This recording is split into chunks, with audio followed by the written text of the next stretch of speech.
نحمدہ ونصلی علی رسولہ الکریم بسم اللہ الرحمن الرحیم۔ وطن عزیز پاکستان میں طلاق اور خلع کے واقعات میں روز بروز ہوش ربا اضافہ ہوتا چلا جا رہا ہے۔ طلاق اور خلع سے صرف دو انسان جدا نہیں ہوتے بلکہ دو خاندانوں کے درمیان دراڑ پیدا ہو جاتی ہے اور میاں بیوی کی جدائی ان کی اولاد کے لیے ساری زندگی کا روگ بن جاتی ہے۔ آج کی اس ویڈیو میں ہم والدین کی ان ذمہ داریوں کا ذکر کریں گے جن سے سبکدوش ہو کر وہ اپنے بچوں کو طلاق اور خلع کی نحوست سے بچانے میں اپنا کردار ادا کر سکتے ہیں۔ والدین کی ذمہ داری ہے کہ اپنی اولاد کی درست اسلامی تعلیم و تربیت پر توجہ دیں۔ قرآن پاک میں اللہ رب العزت نے حکم فرمایا، اے ایمان والو، خود کو اور اپنے گھر والوں کو جہنم کی آگ سے بچاؤ۔ رسول اللہ صلی اللہ علیہ وسلم کا ارشاد پاک ہے، ہر پیدا ہونے والا بچہ فطرت اسلام پر پیدا ہوتا ہے، پھر اس کے والدین اسے یہودی، نصرانی یا مجوسی بنا دیتے ہیں۔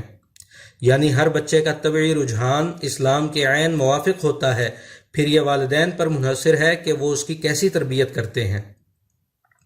اولاد کی تعلیم و تربیت کرنا اور ان کا اچھا نکاح کرنا والدین کی ایسی ذمہ داریاں اور آزمائشیں ہیں جن میں کوتاہی آخرت میں پکڑ کا سبب بن سکتی ہے۔ اس لیے ضروری ہے کہ ایک تو والدین اپنی اولاد کی درست اسلامی تعلیم و تربیت کریں، دوسرے اس بات کا بھی خیال رکھیں کہ بچوں کے بے جوڑ رشتے نہ کریں۔ اسلامی شریعت کا ایک اصول کفاءت ہے، جس کی خلاف ورزی طلاق اور خلع کے بڑھتے رجحان کا ایک بڑا سبب بنتی ہے۔ کفاءت کا مطلب ہے کہ دلہا اور دلہن میں 4 چیزوں میں برابری ہونی چاہیے: حسب نسب میں، دینداری میں، مالداری میں اور پیشے میں۔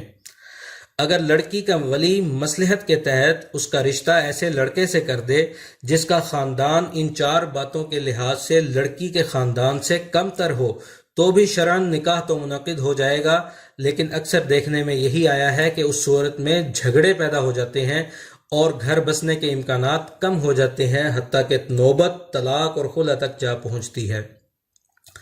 موجودہ دور میں شدت سے احساس ہوتا ہے کہ ان 4 چیزوں میں ایک اور 5ویں چیز کا اضافہ کیا جائے اور وہ ہے تعلیم۔ اکثر دیکھا گیا ہے کہ اگر خامند تعلیم میں بیوی سے کم تر ہو تو ان کے درمیان ذہنی ہم آہنگی نہیں ہو پاتی اور نفسیاتی مسائل جنم لیتے ہیں۔ بسا اوقات اس کا ذمہ دار جدید تعلیم کو قرار دیا جاتا ہے، جو کہ درست نہیں، کیونکہ دینی مدارس میں ہوئی لڑکیوں کے گھروں میں بھی ایسے مسائل کثرت سے سامنے آتے ہیں۔ یہاں یہ بات بھی مد نظر رہے کہ اس مسئلے کا حل یہ قطعاً نہیں کہ اس خوف سے لڑکیوں پر ہی تعلیم کے دروازے بند کر دیے جائیں۔ ہاں، البتہ اس صورتحال سے لڑکوں کی تعلیم و تربیت پر خصوصی توجہ دینے کی ضرورت بہت زیادہ بڑھ گئی ہے۔ پھر اگر حسب نسب، مال دولت، نوکری پیشہ اور خوبصورتی وغیرہ ان سب پر کمپرومائز کرنا پڑے تو کر لینا چاہیے، لیکن دینداری اور اخلاق پر کبھی کمپرومائز نہیں کرنا چاہیے۔ نبی کریم صلی اللہ علیہ وسلم نے ارشاد فرمایا، عورت کے ساتھ 4 خوبیوں کی وجہ سے شادی کی جاتی ہے: مال دولت، حسب نسب، خوبصورتی اور دینداری۔ تم دینداری کو ترجیح دینا، تمہاری زندگی سنور جائے گی۔ رشتہ طے کرنے سے پہلے اولاد کی مرضی جاننا ازحد ضروری ہے۔ خصوصی طور پر لڑکیوں کی مرضی کو ہمارے ہاں اہمیت نہیں دی جاتی، جو کہ نبی کریم صلی اللہ علیہ وسلم کے ارشاد کی صریح خلاف ورزی ہے۔ آپ صلی اللہ علیہ وسلم نے فرمایا، بیوہ کا نکاح اس وقت تک نہ کیا جائے جب تک اس سے پوچھ نہ لیا جائے، اور کنواری کا نکاح اس وقت تک نہ کیا جائے جب تک اس کی اجازت نہ لے لی جائے۔ صحابہ کرام نے عرض کیا، یا رسول اللہ، کنواری کی اجازت کیسے ہوگی؟ تو آپ صلی اللہ علیہ وسلم نے فرمایا، یہ کہ وہ خاموش رہے۔ یعنی ہر حال میں لڑکی کی اجازت نکاح کے لیے ضروری ہے۔ اگر کنواری لڑکی شرم و حیا کی وجہ سے نہ بول پائے تو اس کی خاموشی اجازت سمجھی جائے گی۔ تاہم اگر خاموشی کی وجہ شرم و حیا نہیں بلکہ کوئی زور زبردستی، مجبوری یا دھمکی آمیز رویہ ہے تو ایسی خاموشی اجازت نہیں اور مجبور کرنے والے سخت گناہگار ہوں گے۔ نکاح تو نام ہی دلہا اور دلہن کے آزادانہ اور دل کے خلوص سے ایجاب قبول کرنے کا ہے، اس لیے انہیں چاہیے کہ نکاح سے پہلے ہمت کا مظاہرہ کریں اور جان لیں کہ ایجاب اور قبول کرنے سے پہلے قدم اٹھانے پر جو مصیبت پیش آ سکتی ہے وہ ان مصیبتوں سے بہت چھوٹی ہے جو انہیں اور ان کے خاندانوں کو شادی کے بعد جھیلنی پڑ سکتی ہے۔ بعض والدین یہ سمجھتے ہیں چونکہ ان کے والدین نے اجازت لینا تو کجا رشتہ کرنے سے پہلے بتانا بھی گوارا نہ کیا تھا، اب ان کی اولاد کو بھی ایسا کوئی حق نہ ہونا چاہیے۔ ایسے لوگ جان لیں کہ ایک تو یہ رویہ غیر اسلامی ہے، دوسرے یہ کہ پرانے وقتوں میں زندگی سادہ تھی، پریشانیاں کم تھیں، اس لیے باوجود لاکھ تلخیوں اور جھگڑوں کے سمجھوتے کر لیے جاتے تھے۔ آج کے زمانے میں اس کی کوئی گنجائش باقی نہیں بچی۔ ہمیں ہر اس بات سے بچنا ہوگا جو جھگڑے، طلاق اور خلع کی طرف لے جانے والی ہو۔ والدین کے بڑے فضائل ہیں، ساتھ ہی ان کی ذمہ داری بھی بہت بڑی ہے۔ والدین کو ایک طرف بچوں کی تعلیم و تربیت کرنی ہے، مناسب رشتہ تلاش کرنا ہے، ساتھ ہی جب اچھا رشتہ مل جائے تو بلا وجہ تاخیر سے بھی بچنا ہے۔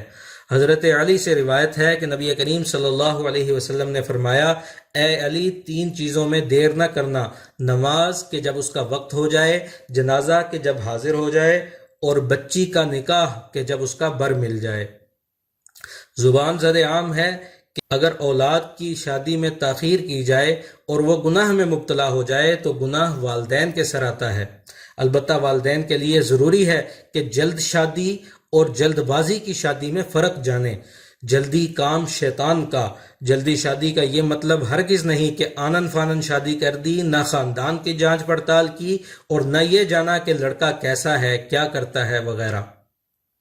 پرانے وقتوں میں بھی لوگ رشتہ کرنے سے پہلے خاندانوں کی خوب جانچ پڑتال کر لیا کرتے تھے، لیکن تب رشتوں کی کامیابی کا ایک اور راز بھی تھا، وہ یہ کہ دھوکہ دہی کم تھی، لوگ ایک دوسرے کے حالات اور طرز زندگی سے واقف ہوا کرتے تھے، جو آج تقریباً ناممکن ہو چکا ہے۔ لہٰذا آج پہلے سے کہیں زیادہ ضرورت ہے کہ رشتہ جوڑنے سے قبل بہت زیادہ احتیاط برتی جائے اور ایک دوسرے کی خوب جانچ پڑتال کر لی جائے۔ شادی کے بعد جھگڑوں اور سمجھوتوں والی گزارنے اور طلاق اور خلع کے معاملات میں پڑنے سے بہتر ہے کہ رشتہ جوڑتے وقت جو بات کھٹک رہی ہو اس پر سمجھوتا نہ کیا جائے۔